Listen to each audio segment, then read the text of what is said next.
I am so happy to have heard that I won this award, and the first thing I did was call my husband and share the joy.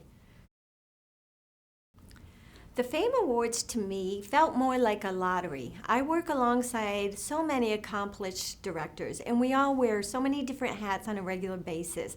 We're continually thinking of ways to improve our programs, to improve our menus for the students, and to improve the work environment for our employees. I also then realized all the directors before me who were given this award, and these are people I admire and respect, so I feel like I'm in very good company. There's a saying I tell my boys all the time: if you want to be a good mathematician, you hang around good mathematicians. I want to be a good food service director, so I hang around good food service directors. Well, for our department, we have 4 value words that we focus on, and it helps us to make decisions on a daily basis. The first one is safety, so whether it's food safety or personnel safety.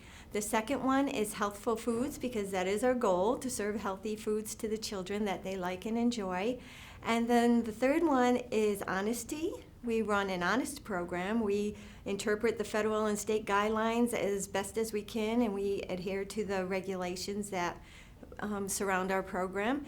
And the last one is for each of us to do our personal best. The personal best for ourselves, so we can become the best person we can be, for our coworkers, and more importantly, for the child in front of us.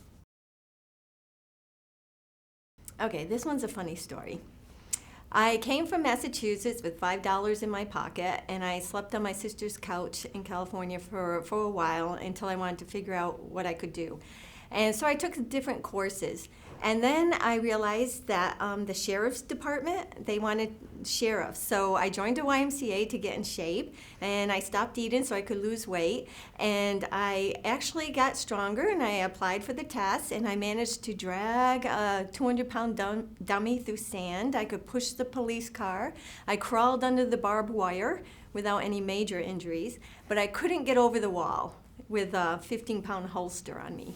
So I didn't pass. So I was at the gym that night in the locker room crying, feeling sorry for myself, and this woman named Lynette Rock, who is now the president of the California School Nutrition Association, she came over to see if I was okay. And she listened to my pity story, and then she gave me 2 pieces of advice. One was to go and eat, which I did, and the other one was to take nutrition courses. So I started taking nutrition courses in college, and I fell in love with that. It really changed my attitude and my outlook, and I wanted to share that with other people. So I guess in short, it's because I wasn't strong enough to be a sheriff. So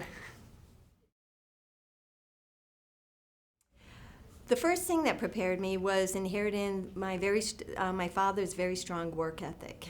He's passed away now, but that's something that lives with me on a daily basis. Secondly, having my husband's support. So whenever I come home, he's supportive of me in my role at home and at work. So that gives me the courage and the confidence to continue my work on a regular basis. And I have to say, after that, there was nothing that prepared me for that. My first 3 months on the job, I had one outside freezer set on fire. I had another one a car ran into and knocked it off its foundation. And I had another one that broke down in 100-degree heat, and I lost thousands of dollars worth of food. There wasn't any course in my bachelor's degree that talked about freezers. There wasn't any experience when I went through my clinical rotation to be an RD that taught me about freezers, and there wasn't anything in my master's program.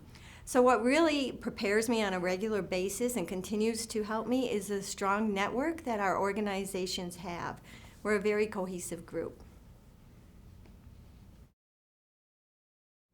Meg Chesley was my first employer once I graduated from college. And when I studied clinical dietetics, we are taught to be very black and white in our thinking. Meg taught me how to explore, how to engage, and how to extend myself. In addition to that, industry folks as a whole inspire me. I am amazed at their courage and their confidence in themselves to put their own money on the line and to put themselves out there. They have long-term thinking in their business plans, and yet they're able to make that short-term sale.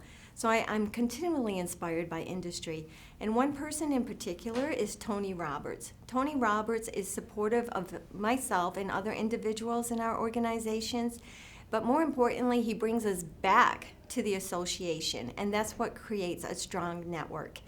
And of course, my boys, Jack and Bob, continually inspire me on a daily basis. What I like most about my job are the people. They make me smile and laugh, and they energize and challenge me. I also like all the varied tasks that are under my domain. I write bids, I deal with food specifications, equipment issues, software issues, personnel, menus. I just love my job. And the other thing I like is that whenever I come to work, I don't know what I'll be doing on any given day. There was something I read once. The man said, I used to get so aggravated with all the interruptions when I went to work, and it interrupted my job. And then I realized the interruptions were my job. And I love to be interrupted.